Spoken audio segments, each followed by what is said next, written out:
जय श्री राम। आज का मेरा विषय है, अगर किसी घर का एक भी मनुष्य, चाहे वो स्त्री हो चाहे पुरुष हो, अगर घर में वो भगवान की सच्ची भक्ति करता है, सच्ची पूजा पाठ करता है उसकी, तो वो घर किसी भी तरह से स्वर्ग से कम नहीं है। वो समस्त कुल को पवित्र कर देता है वो मनुष्य, और समस्त कुल के पापों का नाश कर देते हैं भगवान। और ऐसे मनुष्य को भगवान साक्षात दर्शन भी दे सकते हैं,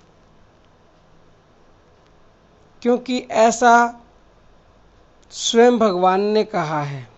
यदि कोई भगवत प्राण होकर निष्काम प्रेम भाव से भगवान की भक्ति करे, तो उसे साक्षात दर्शन देने के लिए भगवान निश्चय ही बाध्य हैं, क्योंकि ऐसा स्वयं भगवान ने कहा है गीता में, हे अर्जुन, अनन्य भक्ति करके तो इस प्रकार साकार रूप से मैं प्रत्यक्ष देखने के लिए, तत्व से जानने के लिए तथा प्रवेश करने के लिए, अर्थात एक ही भाव से प्राप्त होने के लिए भी शक्य हूँ। इससे यह सिद्ध हुआ है कि भगवान का प्रत्येक दर्शन अनन्य भक्ति से ही हो सकता है। अनन्य भक्ति के लिए अभ्यास की आवश्यकता है। यदि सब समय भगवान के नाम जप और हृदय में उनका स्मरण करते हुए संसार के समस्त व्यवहार उसी के अर्थ किए जाएं, तो परमात्मा में अनन्य भक्ति हो जाती है।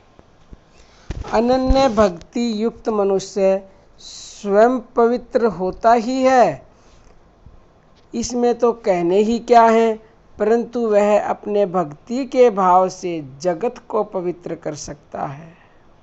यदि घर में एक भी मनुष्य, पुरुष या स्त्री, को अनन्य भक्ति से परमात्मा, उनके भक्ति के आवेश से वायुमंडल शुद्ध होता है, जिससे संबंध रखने वाले सब कुछ पवित्र हो जाते हैं। और पृथ्वी पर ऐसे पुरुषों के निवास से पृथ्वी पवित्र हो जाती है। वे जिस तीर्थ में रहते हैं वही सुतीर्थ, वे जिन कर्मों को करते हैं वे ही सत्कर्म, और वे जिन शास्त्रों का उपदेश करते हैं वे ही सत्शास्त्र बन जाते हैं। नारद भक्ति सूत्र में कहा गया है, ऐसे भक्तों को प्रकट हुए देखकर उनके पितृगण अपने उद्धार की आशा रखते हैं उनसे, और माता पृथ्वी अपने को सनाथ समझने लगती है। पद्म पुराण में भी ऐसा ही वचन है,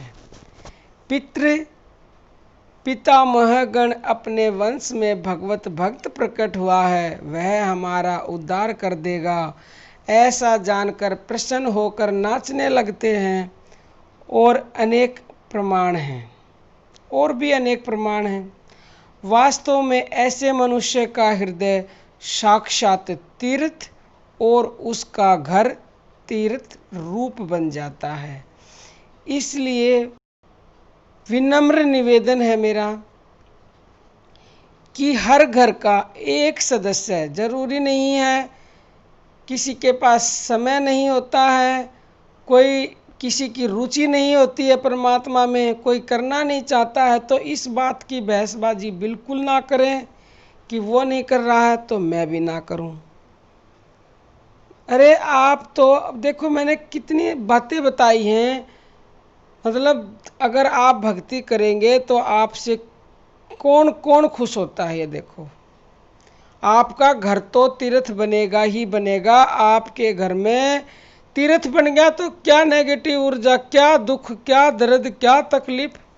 तीर्थ तो वो होता है जिसमें कभी किसी चीज़ की कमी ही ना हो, कहीं कोई दुख ही ना हो, कहीं कोई अशांति ही ना हो। मतलब शांति ही शांति होगी, खुशी ही खुशी होगी। और खुशी कहाँ होती है? जहाँ पे किस चीज़ की कमी नहीं होती, तो आपके घर में किसी चीज़ की कमी नहीं होगी। तो आप अपने घर में कोई एक तो जरूर भक्ति के मार्ग पर चलने की कोशिश करें, शुरुआत करें। धीरे धीरे पहले परमात्मा आपके समूल पापों को नाश करते हैं, फिर आपके अंतःकरण को शुद्ध बनाते हैं, और फिर अंतःकरण शुद्ध हो जाएगा तो आपके अंदर अपार ज्ञान का भंडार भर देते हैं परमात्मा। और अपार ज्ञान का भंडार भरने के बाद तो स्वतः ही हर चीज़ की प्राप्ति हो जाती है, क्योंकि अज्ञानता तो सबसे बड़ा मतलब अंधकार है। जब अंधकार खत्म हो गया तो फिर रोशनी ही रोशनी है। तो अगर आप करते हैं पूजा प्रार्थना और वो भी सच्चे भाव से तो बहुत अच्छी बात है। अगर आप नहीं करते तो आज से आप नियम बना लें कि भगवान को जरूर याद रखें, और उसकी मोहिनी मूर्त को अपने दिल में 24 घंटे याद रखें। तो फिर ये हो नहीं सकता कि वो दया की मूर्ति वो आपसे प्रसन्न ना हो। किसी को आप 24 घंटे याद रख सकते हो तो वो आपसे नाराज हो सकते हैं क्या, ये बता दो। मैं इंसान की बात कर रही हूँ। अगर किसी इंसान को आप याद किए जा रहे हैं, रोज़ किए जा रहे हैं, उसको रोज़ फ़ोन कर रहे हैं, उससे बात कर रहे हैं, उसके घर जा रहे हैं, मतलब उसको भूल नहीं रहे, तो वो कितने दिन आपसे दूर रहेगा। चाहे वो आपसे रूठ भी रहा तो भी मन जाएगा। तो ऐसे ही परम दयालु भगवान, परम पिता परमेश्वर, जो अंतर्यामी, जो अखंड कोटि ब्रह्मांडों के मालिक हैं, जिससे ये सृष्टि चल रही है, तो वो आपको कैसे भूल सकते हैं। वो तो आप जैसे भक्तों के हाथों बिक जाते हैं। जो आप चाहेंगे फिर परमात्मा वही करते हैं, क्योंकि उन्हें ऐसे भक्त चाहिए। वो ऐसे ही भक्ति के भूखे हैं।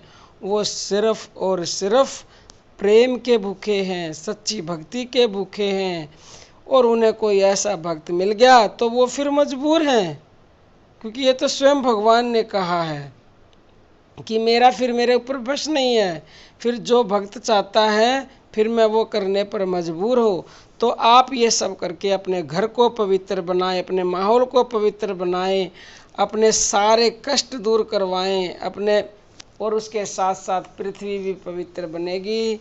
तो आज के लिए इतना ही। उम्मीद है कि आपको समझ में आ गया होगा, और समझ के आप फ़ायदा भी ज़रूर उठाएंगे। और अगर अच्छी लगती है मेरी बातें तो प्लीज़ वीडियो को लाइक कर लें, क्योंकि यही असली परम धन है। और शेयर ज़रूर करें। मुझे आप लाइक ना करते मत करो, सब्सक्राइब ना कर रहे मत करो, आप दूसरों के पास ज़रूर शेयर कर दो बस, क्योंकि मैं चाहती हूँ कि ये ज्ञान दूसरों तक पहुँचे। आपका कुछ नहीं जा रहा, आप शेयर कर दो, और किसी की किस्मत में होगा, किसी का समय बढ़िया होगा तो वो उसको सुन लेगा।